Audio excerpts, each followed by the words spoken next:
février 1952, Elisabeth II devient la nouvelle reine d'Angleterre. 70 ans plus tard, elle est toujours la reine d'Angleterre. C'est le monarque qui règne depuis le plus longtemps et la reine la plus âgée à 96 ans. Elle n'a toujours pas prévu d'abdiquer. Bonjour à tous et bienvenue sur AR1 pour cette émission spéciale consacrée donc à ce jubilé de platine de la reine Elisabeth II. Un règne exceptionnel au Royaume-Uni et dont voici tout de suite le programme. Dans quelques minutes, nous reviendrons sur le début des festivités hier matin avec notamment le défilé militaire qui marque officiellement l'anniversaire du monarque ainsi que l'illumination des fanaux pour célébrer le jubilé, des traditions vieilles de 2 siècles, vous le verrez. Et puis en deuxième partie, nous reviendrons sur ce temps si exceptionnel sur le trône britannique, 70 ans de règne de la reine Elisabeth II. C'est tout à fait un record. Nous reviendrons donc sur ce parcours, une vie à découvrir dans quelques minutes. Voilà pour le programme, bienvenue sur AR1.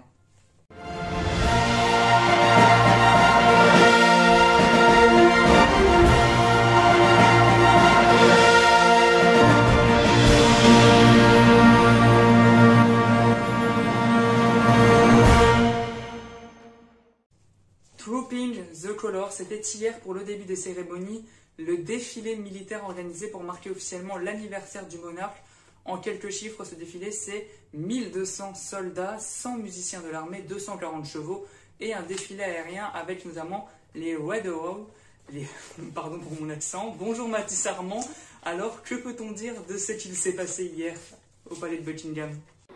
Bonjour Rodrigue et bonjour à toutes et à tous. Et oui, effectivement, depuis hier jusqu'à ce dimanche 5 juin 2022, la reine Elisabeth II fête ses 70 ans de règne, c'est donc son jubilé de platine. Et pour l'occasion, dans toute l'Angleterre, jeudi à dimanche, c'est jour férié en l'occasion de ces festivités. Le programme du jubilé, lui, il est prévu depuis très longtemps et il s'est mis en place, il s'est organisé depuis une vingtaine de jours environ.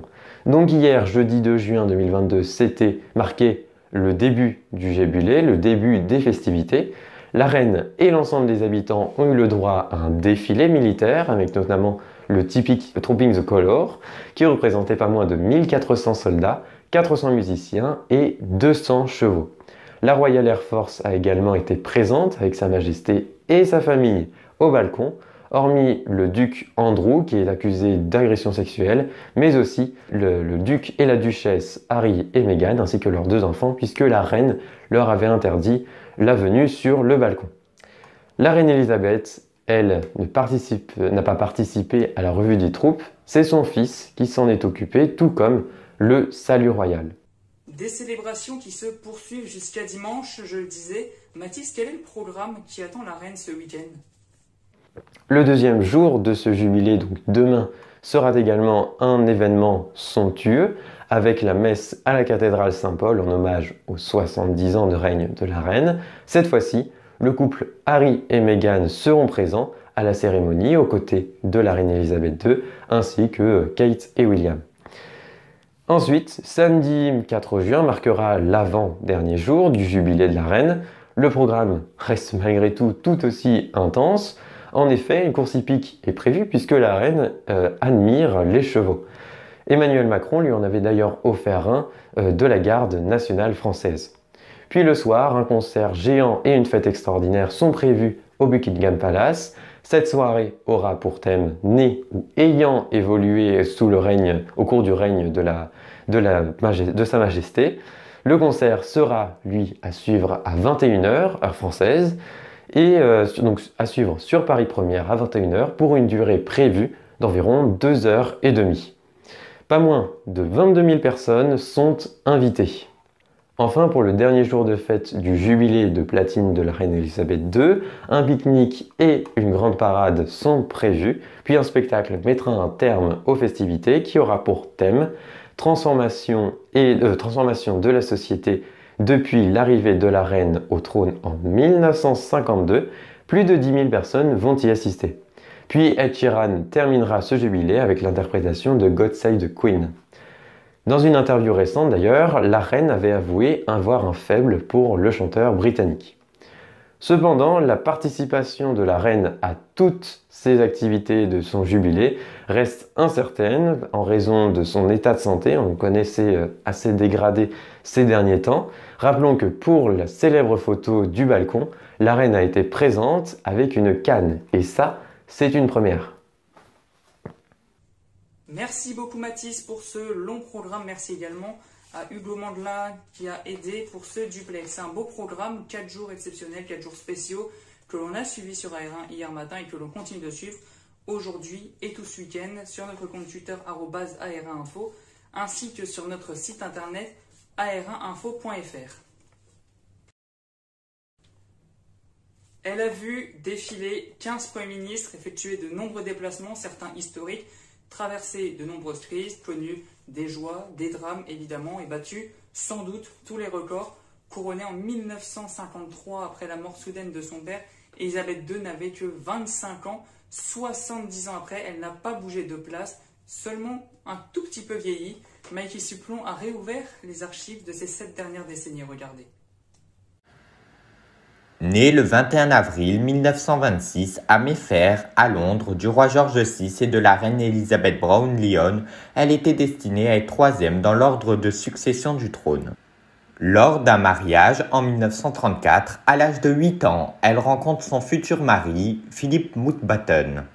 5 ans plus tard, lors d'une seconde rencontre avec son futur mari, elle déclare être tombée amoureuse du prince Philippe. En 1947, elle se marie avec celui qui devient alors duc d'Édimbourg à l'abbaye de Westminster. Un an plus tard, en 1948, elle donne naissance à son premier enfant, le prince Charles, qui est héritier au trône britannique. 2 ans plus tard, elle donne naissance à sa seule et unique fille, la princesse Anne. En février 1952, elle doit faire face au décès de son père, le roi George VI, qui souffrait de problèmes de santé. Le 2 juin 1953 a eu lieu son couronnement à l'abbaye de Westminster, là où la reine s'est mariée. En 1960, elle donne naissance au prince Andrew. 4 ans plus tard, elle donne naissance à son dernier enfant, le prince Édouard. En 1977 a eu lieu son jubilé d'argent. 20 ans plus tard, en 1997, la reine doit faire face à la mort de la princesse de Galles, Lady Diana. La reine n'a fait aucune réaction au sujet de la mort de Diana, mais le peuple britannique ne comprend pas pourquoi aucune réaction n'a eu lieu de la reine. En voyant l'incompréhension des Britanniques, la reine a décidé de s'adresser à la nation. En 2002 a eu lieu son jubilé d'or. 10 ans plus tard a eu lieu son jubilé de diamant. En 2020, en raison de l'épidémie de coronavirus, la reine et le prince Philippe se sont installés au château de Windsor. En avril 2021, la reine doit faire face à la mort de son mari, le duc d'Édimbourg, décédé à l'âge de 99 ans.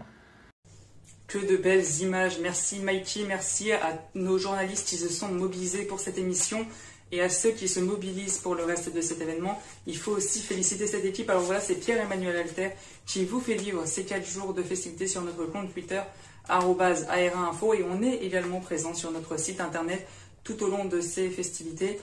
Sur notre site internet ar1info.fr, bien sûr pour cet événement, mais aussi pour le reste de l'actualité. Et on va faire un pas de côté justement sur le reste de l'actualité pour évoquer notamment la guerre en Ukraine, puisque lundi, un journaliste français, Frédéric Leclerinov, 32 ans, journaliste pigiste à BFM TV, a été tué par une frappe russe dans l'exercice de son métier alors qu'il suivait un convoi humanitaire en Ukraine.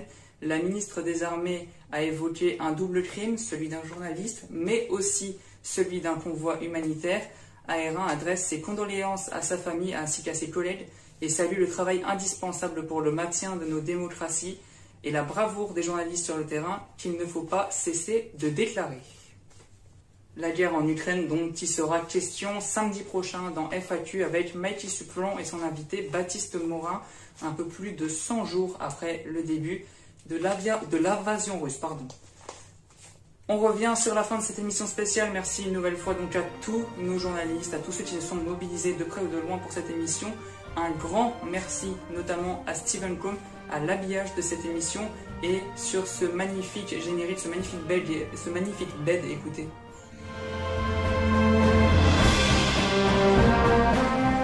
Voilà, merci Steven, merci à vous de nous avoir suivis, merci à toute la rédaction de AR1. Les festivités continuent donc sur notre compte Twitter et notre site internet.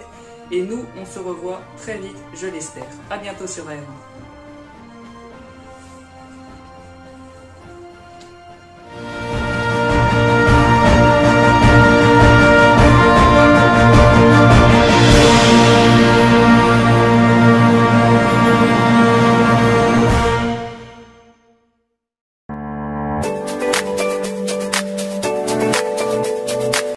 Rendez-vous samedi prochain à 10 h sur AR1 pour un nouveau numéro d'FAQ.